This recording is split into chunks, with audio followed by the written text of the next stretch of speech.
We are joined by NDSU PhD researcher Alec Lackman this morning. Thank you so much for coming on this morning, Alec. Yeah, thanks for having me. Yeah, and I'm really excited because you've done a really fascinating research about a local species of fish called the big-mouth buffalo, and you determined that this fish, they live a lot longer than we previously thought. How much longer do they live? So previously it was thought they live to a maximum age of 26 years, but now we know they can live to ages beyond 110 years. We have one fish aged at 112. So this is 86 years more than previously documented for maximum longevity. That is astonishing. So, and what led you to kind of go down this path? Like, what made you think that this fish might live longer than we think? Well, actually, initially, I didn't really have that kind of a hunch that it might be so long-lived. I really was just fascinated in this fish from a basic curiosity standpoint. I always thought growing up they were really fascinating. So then I started studying them, and I had pulled some scales for aging, and those tend to underestimate the age. Mm-hmm. Then I started looking at the operculum, which is the gill plate. Those were giving ages a little bit greater. But then I realized that you really have to look at the otolith, this smaller structure in the cranium of the fish, in order to age them more properly. And at that point, I was realizing that these fish could be a bit older than we previously thought. And so your research entailed pulling this thing, you call it the otolith? The otolith, yes. The otolith, pulling it from the fish's heads? Yep, these are the ear stones within the skull, basically, of the fish. So many of the fish that I've aged, they've come from people's recreational take of the species, so they're already dead. And then I'm taking these otoliths out and thin sectioning them, and I actually brought some here to show you, but they're extremely small, and you got them in these vials here. But oh, wow. They're basically these tiny little stones in these vials. Oh my gosh! Wow. And so, and is that one fish's worth of stones that you have? Yeah. So each fish will have 6 otoliths total. So I thin sectioned 1 of the 6, and there's 5 left. Yeah. I mean, it's kind of hard to see them on camera, but you can kind of just see how tiny they are. And so, what do you look for in these otoliths to kind of determine the age of the fish? Yeah. So it's just like sectioning a tree, and you look at the growth rings in the tree to count the annual rings. It's the same thing in these ear stones.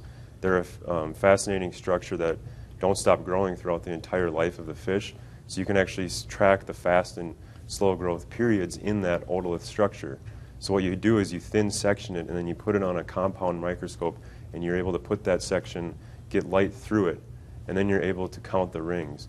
And basically these structures, they're not, obviously the fish don't use them to age themselves, but they're in the fish to, they sense sound waves, and also they help them balance in the water. Oh, okay. They basically rub up against tiny little hairs in this labyrinth organ where the otoliths reside, and that's how they perceive sound and vibration and so on. Oh, wow. Yeah, because I mean, they don't have the ears like we do because they're underwater. Yeah. Wow. And another thing I want to talk about, because you said that you found some groups of fish where 80-90% of them are 80 years or older, which means they haven't really reproduced since the 1930s.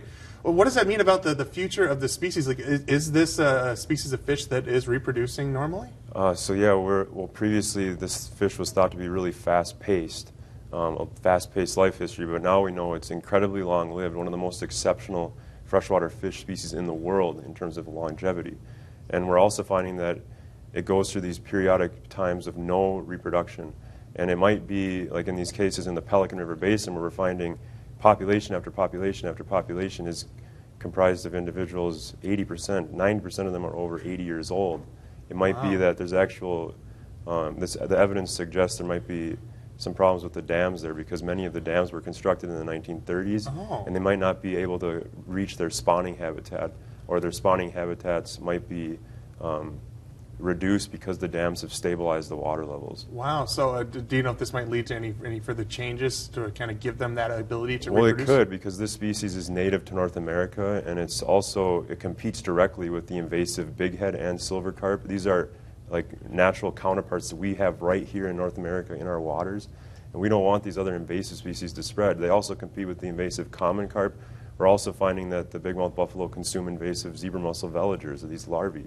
Wow. So they're an ecological benefit to our natural waters. They evolved with all the other native species we have here, like the walleye and the northerns and all these. So there might be a chance going forward here to reevaluate the management surrounding this fish. Well, I hope that people do take a look at kind of ways to preserve this fish. Thank you very much. We're almost out of time, so thank you so much for joining us, Alec. I do want to point out that beautiful painting of a bigmouth buffalo done by your wife right behind you. That's really, really neat. So thank you so much for coming on. I wish we could chat longer, but we'll have more information on kvr.com, and we're back with another check of the weather after the break.